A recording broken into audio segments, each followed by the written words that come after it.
Picture this. You're watching The Lion King, swept away by the majesty of Pride Rock, the wisdom of Mufasa, and the epic scope of his kingdom. But what if someone told you that almost everything Disney showed you about lion society is biologically impossible? What if the real African savanna operates on rules so harsh that Scar's takeover would actually be considered normal behavior? The truth is, Disney's version of lion society is about as accurate as expecting mice to break into song while doing your laundry. And once you understand how real lion prides actually function, the entire story of the Lion King transforms into something far more disturbing than anything Scar ever did. Let's start with the most fundamental misconception, the idea of a lion kingdom. In Disney's version, Mufasa rules over vast territories filled with diverse animals who all respect his authority. Zebras, antelope, elephants, and even meerkats somehow coexist in this peaceful hierarchy where everyone understands their place in the circle of life. But real lion prides don't work like medieval kingdoms with benevolent monarchs. They work like street gangs. A typical lion pride consists of 2 to 4 related males, 6 to 12 females who are usually sisters or cousins, and their cubs. That's it. No massive kingdom, no diverse animal subjects, no wise council of different species. Just a small, tight-knit family unit that controls a territory averaging about 100 square miles. Within this territory, these lions have one primary concern: survival. And survival means taking down anything they can catch and defending their turf from other predators. The idea that Mufasa and Scar would be the only 2 adult males in Pride Rock's territory is already problematic. In reality, successful territorial males almost always work in coalitions. Brothers, cousins, or unrelated males who formed alliances band together because a single male simply cannot hold territory against other coalitions. The famous Mapogo coalition in South Africa consisted of 6 males who dominated territories for years through sheer numbers and coordinated attacks. So where does this leave our beloved Mufasa and Scar dynamic? If we're being realistic, these 2 wouldn't be competing for a throne.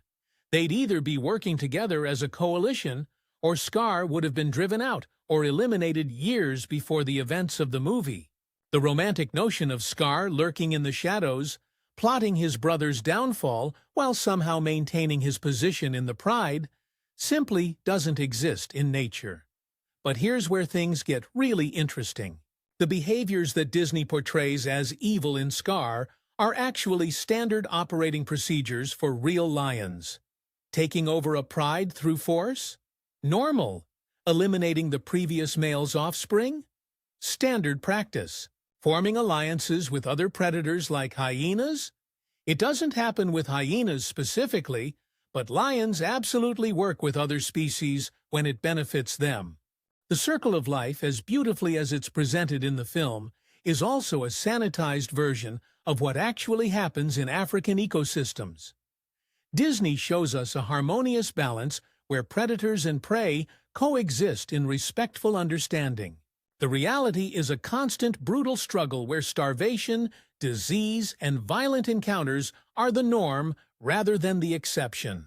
Real lions spend up to 20 hours a day resting not because they're lazy kings surveying their domain, but because hunting is incredibly energy-intensive and often unsuccessful.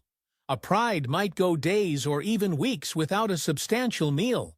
During drought seasons, entire prides can starve to such extremes that they'll turn on each other or abandon weaker members. The majestic gathering of animals we see during the presentation of baby Simba would never occur in nature.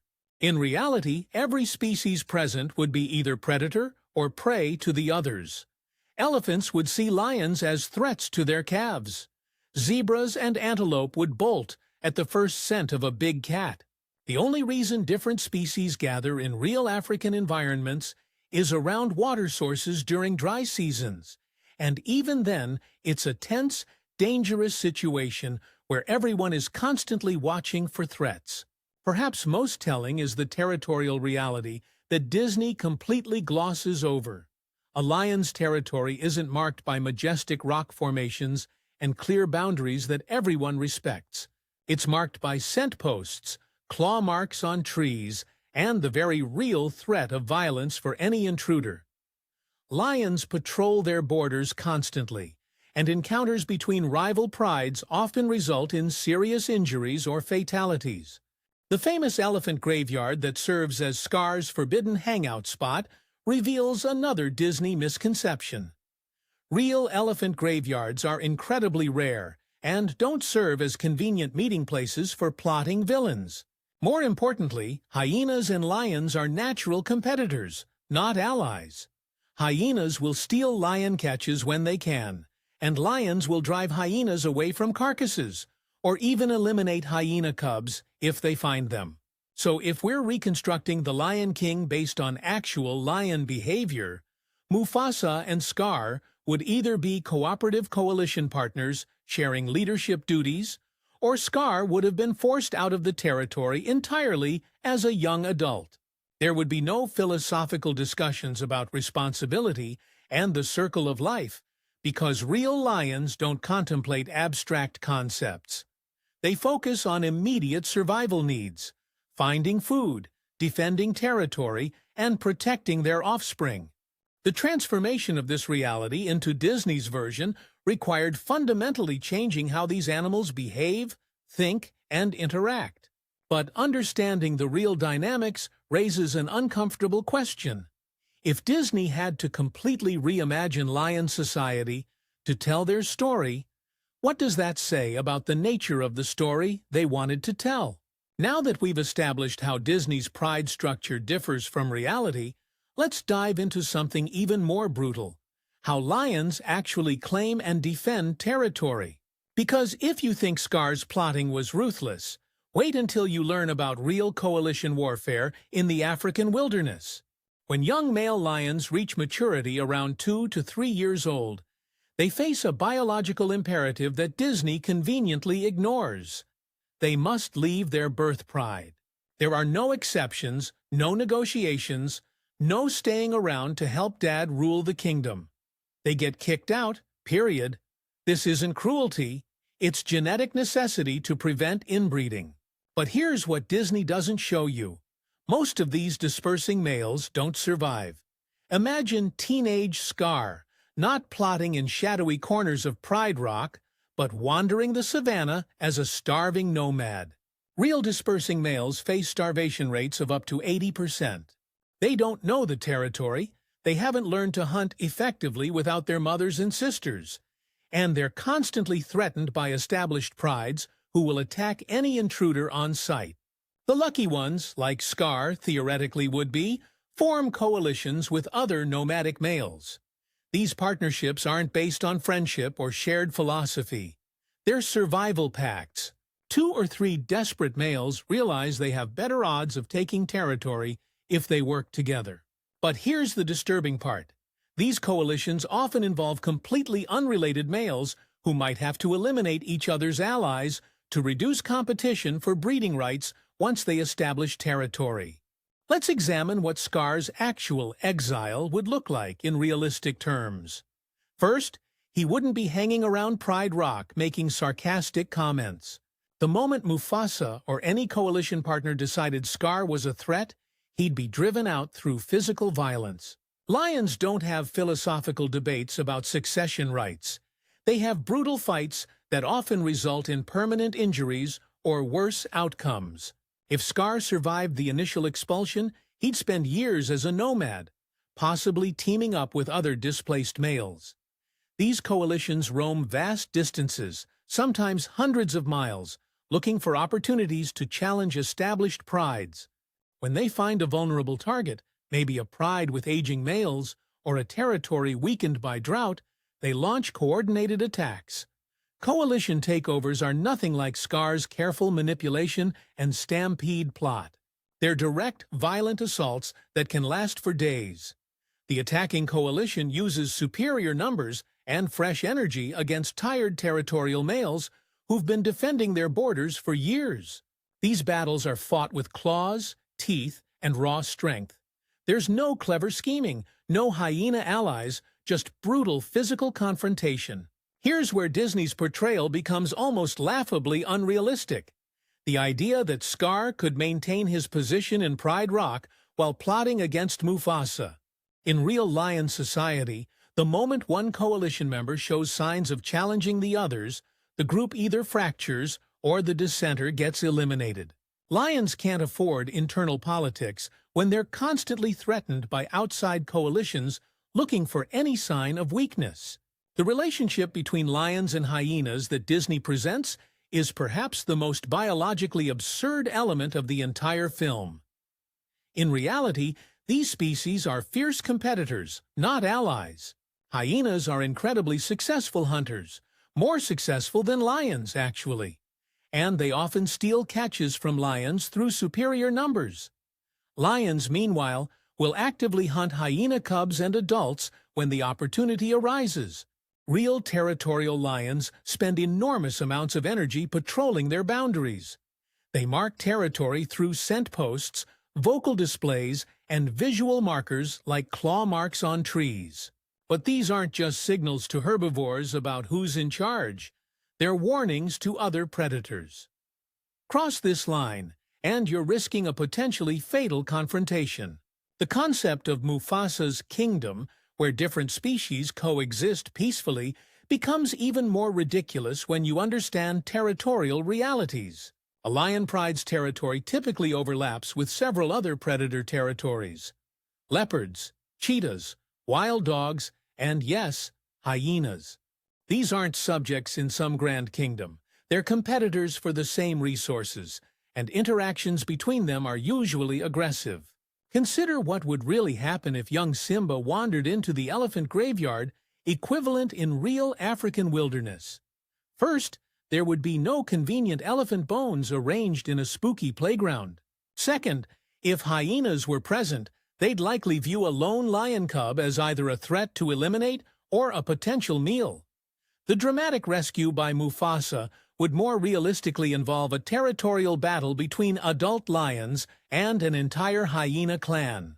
Real territorial disputes between lions and hyenas involve dozens of animals on each side. Hyenas have stronger bite forces than lions and often outnumber them significantly. When these confrontations occur, they're not about ideology or good versus evil. They're about access to carcasses, water sources, or denning sites.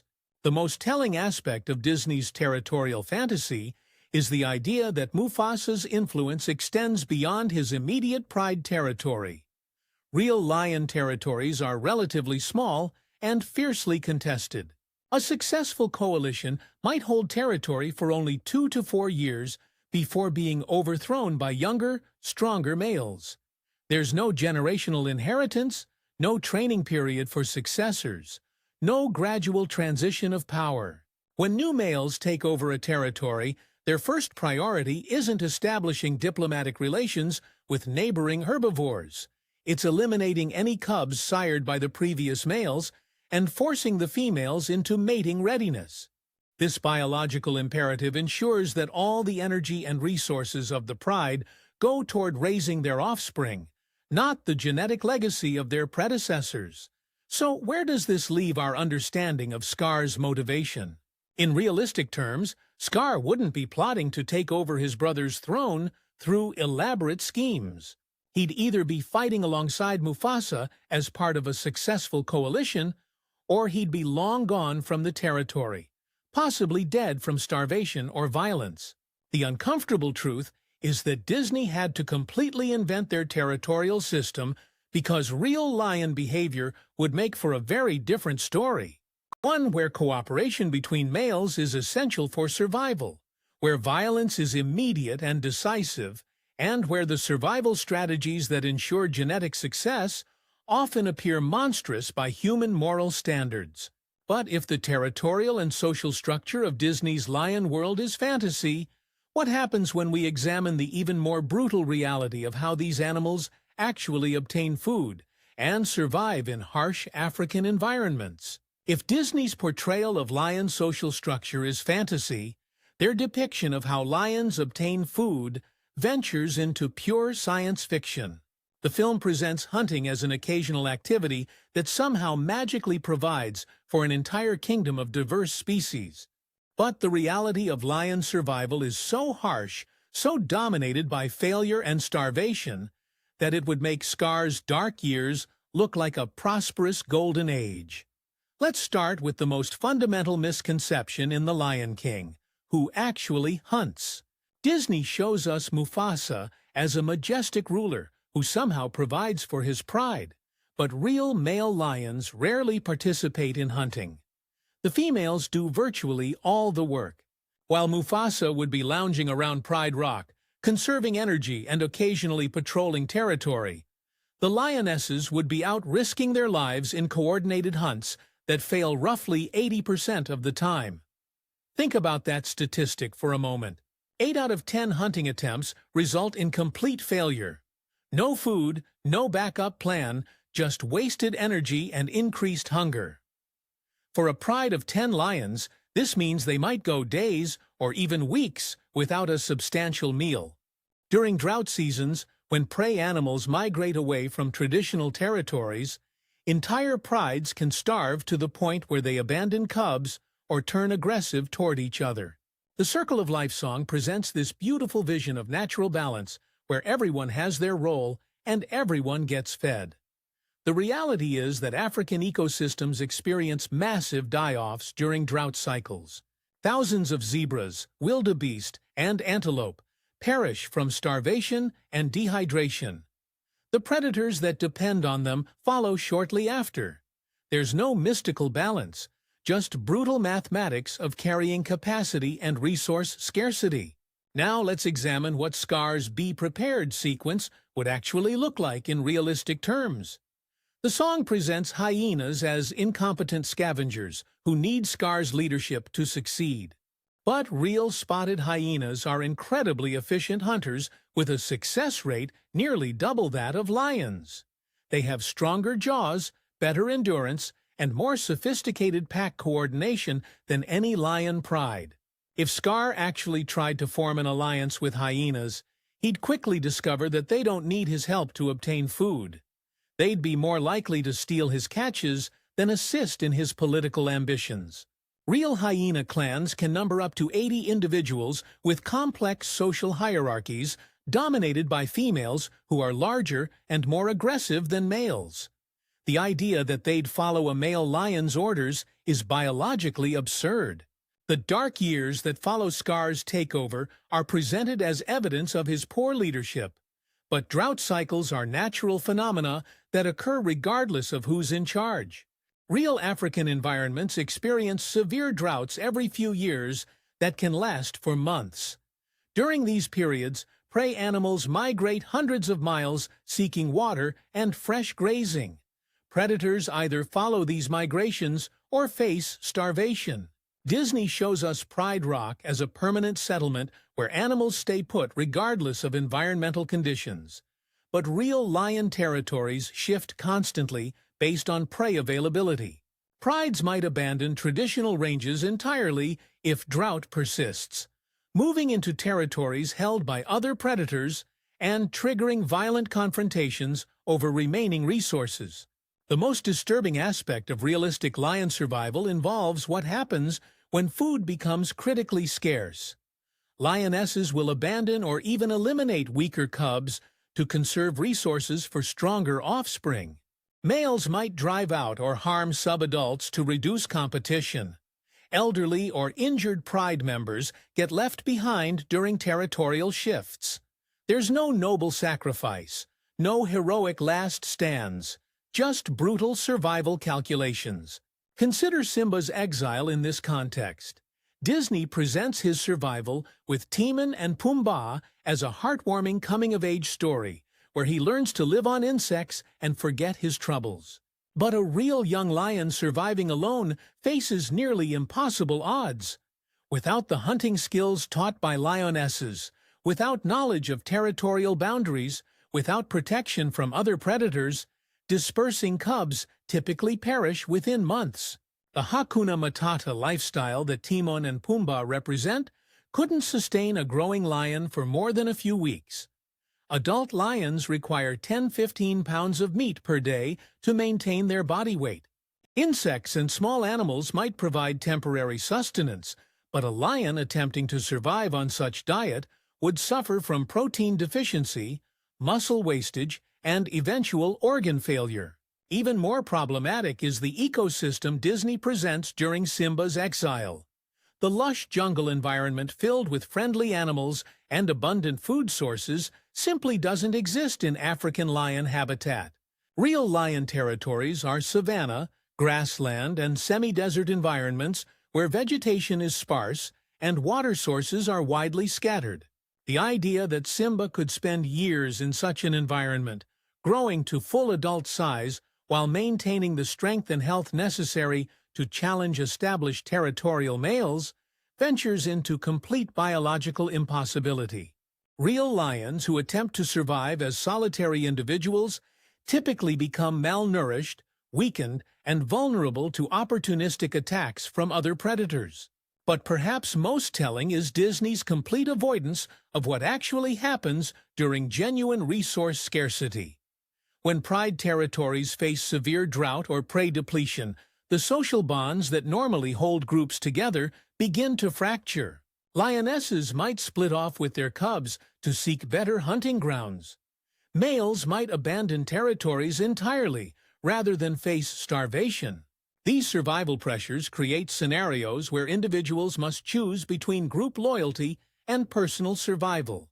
The noble self-sacrifice that Disney celebrates becomes a luxury that real animals simply cannot afford when facing genuine resource limitations. The uncomfortable reality is that successful predator survival requires behaviors that would appear monstrous in Disney's moral framework.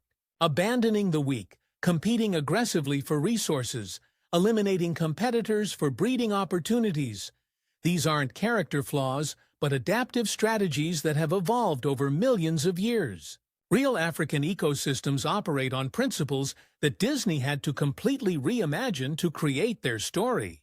The actual circle of life involves constant struggle, frequent failure, and survival strategies that prioritize genetic success over individual welfare or group harmony. But if the food acquisition and survival realities are this harsh, what happens when we examine the reproductive behaviors and cub-rearing practices that Disney presents as heartwarming family dynamics? The answer reveals perhaps the most disturbing disconnect between fantasy and biological reality.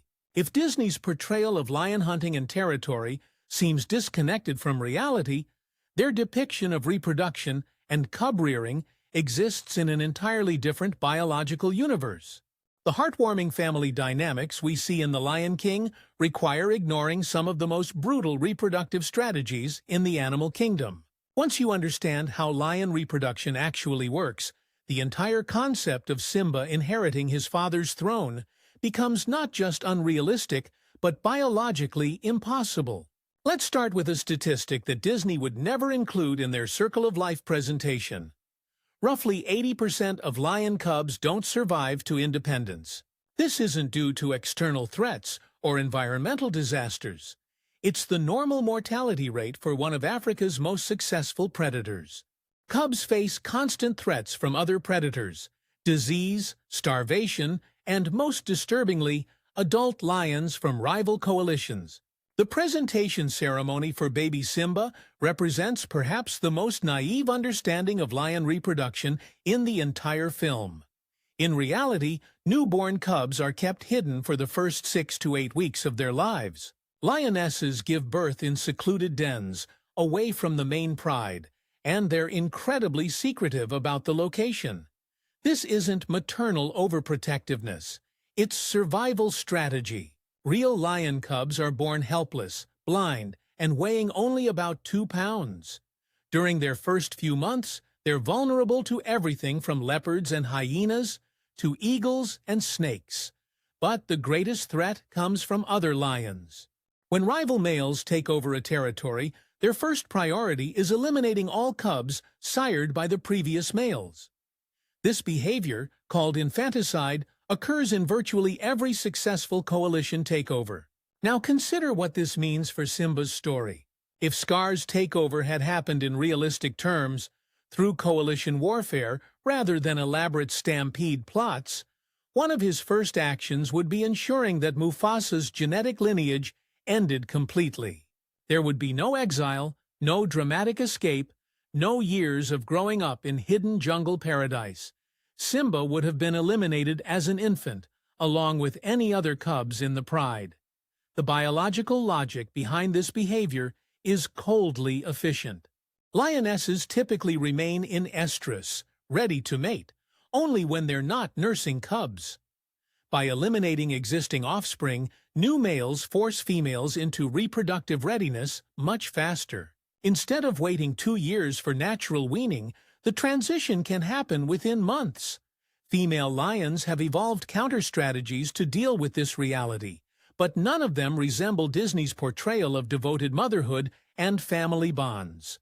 Lionesses will sometimes mate with multiple males from conquering coalitions, creating uncertainty about paternity that can protect their cubs. They'll also synchronize their reproductive cycles so that multiple females give birth around the same time, making it harder for infanticidal males to target specific offspring. The mating behaviors themselves bear no resemblance to Disney's romantic subplot between Simba and Nala. Real lion reproduction is intense, frequent, and exhausting. During a female's estrus period, which lasts about 4 days, mating occurs every 15 to 20 minutes around the clock. The male guards the female aggressively during this time, preventing other males from mating and ensuring paternity certainty. This creates another problem with Disney's pride structure. If Mufasa is the only breeding male in the territory, genetic diversity becomes impossible to maintain. Real lion prides avoid inbreeding through complex social mechanisms that Disney completely ignores. Young males must disperse, and incoming males from other bloodlines are essential for population health. The concept of Simba returning as an adult to challenge Scar reveals perhaps the most fundamental misunderstanding of lion social dynamics in the entire film. Real dispersing males don't return to reclaim ancestral territories. They establish new territories elsewhere, or join coalitions attempting to take over completely different prides. The idea of genetic inheritance of territory simply doesn't exist in lion society. Even if we ignore the biological impossibility of Simba's survival as a solitary juvenile, his return as an adult faces enormous practical obstacles. He would have no knowledge of the current territorial boundaries, no understanding of which animals belong to the pride versus potential threats, no familiarity with hunting grounds or water sources. Real lions spend years learning their territories through constant patrol and exploration. More importantly, Simba would be attempting to challenge not just Scar, but whatever coalition Scar had assembled to maintain territory for years. Real territorial males don't survive as isolated individuals. They work in groups.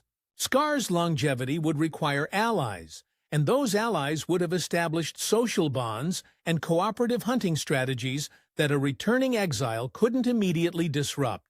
The female lion's response to Simba's return also defies biological reality. In the film, the lionesses immediately recognize and accept him as their rightful leader. But real lionesses evaluate males based on current fighting ability, territorial control, and genetic fitness, not nostalgic attachments to previous bloodlines. They would be more likely to view an unknown male as a potential threat to their current cubs. Disney's portrayal of cub development follows human rather than lion patterns. Real lion cubs begin accompanying hunts at around 3 months, but they don't participate effectively until they're over a year old. The learning process is harsh and often fatal. Cubs that can't keep up during territorial movements get left behind. Those that interfere with hunts might be disciplined violently by hungry adults. The social play behaviors that Disney presents as innocent fun serve crucial survival functions in real cubs. They're learning fighting techniques, establishing dominance hierarchies, and developing the physical coordination necessary for hunting and territorial defense. Cubs that don't master these skills during their developmental window rarely survive to adulthood. Perhaps most telling is Disney's complete avoidance of the reproductive pressures that drive lion behavior. Real lions reach sexual maturity around 3 years old, and their reproductive window is relatively short. Males must establish territories and mating access quickly, while females must successfully raise offspring to independence before age-related decline reduces their hunting effectiveness. These time pressures create urgency that Disney's leisurely character development completely ignores. There's no extended adolescence where young lions contemplate their destiny or learn philosophical lessons about responsibility. Survival demands immediate, practical mastery of essential skills, and failure typically results in genetic elimination from the population. The uncomfortable truth is that Disney's heartwarming family dynamics require completely reimagining reproductive strategies that have evolved over millions of years. The behaviors that ensure genetic success in real lions, territorial aggression, infanticide, competitive mating, would make their characters unsympathetic by human moral standards. But if the reproductive realities are this harsh, what happens when we add the environmental pressures and human impacts that modern African lions actually face? The answer reveals just how disconnected Disney's fantasy has become from the conservation challenges threatening these animals in the real world. After examining the biological impossibilities in Disney's lion society, we arrive at perhaps the most sobering disconnect of all: the environmental reality facing actual African lions today. While Disney presents a timeless wilderness where the circle of life maintains eternal balance, real lion populations are experiencing a collapse so severe that the species may not survive another century in the wild. The statistics are staggering. In 1950, an estimated 450,000 lions roamed across Africa. Today, fewer than 20,000 remain in fragmented populations. That's a 95% decline in just 70 years. To put this in perspective, more lions probably appeared in Disney's animated sequences than currently exist in many entire countries where they once thrived. The primary threat isn't drought, disease, or natural competition. It's human expansion. Every year, lion habitat shrinks as agricultural development, urban growth, and infrastructure projects carve up the remaining wilderness. The vast territories that real lion coalitions require simply don't exist anymore in most of Africa. Prides are forced into increasingly smaller areas where they can't maintain sustainable population levels. But habitat loss is only part of the story. Human-lion conflict has reached crisis levels throughout Africa. As traditional prey animals disappear or migrate away from developed areas, lions increasingly turn to livestock for survival. Farmers protecting their cattle, sheep, and goats respond with lethal force. Poisoned carcasses, shooting, and trapping have become routine methods of lion control in agricultural communities. The tragic irony is that Disney's romanticized vision of harmonious coexistence between humans and wildlife couldn't be further from current reality. In Kenya, Tanzania, and other lion range countries, people living near protected areas often view lions as dangerous pests rather than majestic symbols worthy of protection. Families who have lost livestock to lion predation can't afford the economic losses, regardless of the species' conservation status. Climate change adds another layer of complexity that Disney's stable ecosystem completely ignores. Rising temperatures and shifting precipitation patterns are altering prey migration routes that have remained consistent for thousands of years. The great wildebeest migration that supports lion populations in the Serengeti faces disruption as traditional grazing areas become unreliable. Extended drought periods, far more severe than anything depicted in Scar's reign, are becoming more frequent and lasting longer. These climate pressures force both predators and prey into smaller areas around permanent water sources, creating unsustainable competition and resource depletion. The natural balance that Disney celebrates is actually breaking down at unprecedented rates. Modern conservation efforts operate in a reality that bears no resemblance to Disney's circle of life philosophy. Real wildlife protection requires complex negotiations between international organizations, national governments, local communities, and economic interests. Rangers risk their lives combating well-armed poaching operations.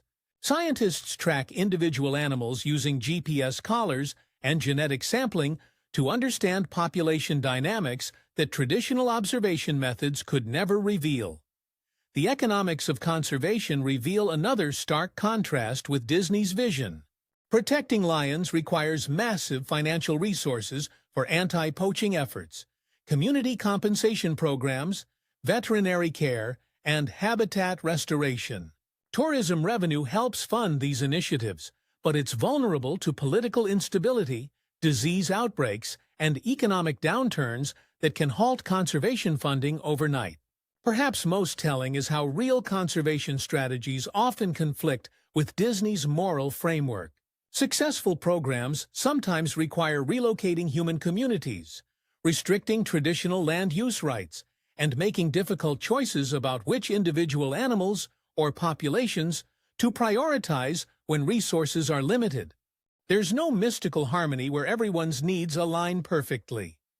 The breeding programs and genetic management necessary to maintain viable lion populations involve interventions that Disney's natural philosophy would consider unacceptable. Captive breeding, artificial insemination, and genetic testing have become essential tools for preventing inbreeding in isolated populations. Wild lions are darted, collared, and monitored in ways that would horrify audiences expecting pristine wilderness experiences. Trophy hunting presents another conservation paradox that Disney's moral universe can't accommodate. In some regions, carefully managed hunting programs provide crucial funding for anti-poaching efforts and community development projects. The revenue from a single trophy lion hunt can fund ranger salaries and conservation programs for months, even though the practice conflicts with Disney's portrayal of lions as sentient individuals worthy of protection. Disease management adds yet another layer of complexity absent from Disney's ecosystem. Real lion populations face threats from rabies, distemper, and tuberculosis that can eliminate entire prides. Vaccination programs require extensive human intervention, while disease outbreaks sometimes necessitate population control measures to prevent broader ecological collapse. The fragmentation of lion habitat has created isolated populations that face genetic bottlenecks similar to those affecting endangered island species. Lions in many protected areas can no longer migrate to find mates from different bloodlines, leading to inbreeding depression and reduced survival rates. Conservation geneticists work to maintain artificial gene flow through managed breeding programs that have no equivalent in Disney's natural world. What's perhaps most disturbing is how Disney's idealized vision may actually hinder real conservation efforts. The film presents nature as self-regulating and harmonious, requiring minimal human intervention. This perspective can support arguments against active management, funding for scientific research, or difficult policy decisions necessary to prevent species extinction. The real circle of life operating in modern Africa includes human communities, economic pressures, political conflicts, and technological interventions that Disney completely excludes from their narrative. Effective conservation requires acknowledging these factors rather than retreating into fantasies about pristine wilderness that no longer exists. Yet Disney did capture certain truths about lion behavior and ecology, even if they simplified and anthropomorphized the details. The importance of family bonds, the challenges of territorial competition, and the interconnectedness of African ecosystems are genuine aspects of lion biology. The film's celebration of wildlife preservation even filtered through fantasy, has inspired generations of viewers to care about conservation. But here's the uncomfortable question that emerges from this analysis. Has Disney's beautiful lie about harmonious nature actually made it harder for people to engage with the harsh realities of modern conservation? When audiences expect the majesty and moral clarity of Disney's lions, how do they respond to the complex, often disturbing interventions necessary to prevent extinction? The brutal truth is that saving real lions requires abandoning the romantic notions that Disney's masterpiece promoted. It demands confronting uncomfortable facts about human impact, economic pressures, and biological realities that resist easy moral categorization. The actual circle of life isn't a mystical balance, it's a precarious web of relationships under severe stress from forces that animated lions never had to face. Perhaps the most honest tribute to Disney's vision would be acknowledging how far we've moved from the world they imagined, and how much harder the real work of conservation has become than any movie could ever portray.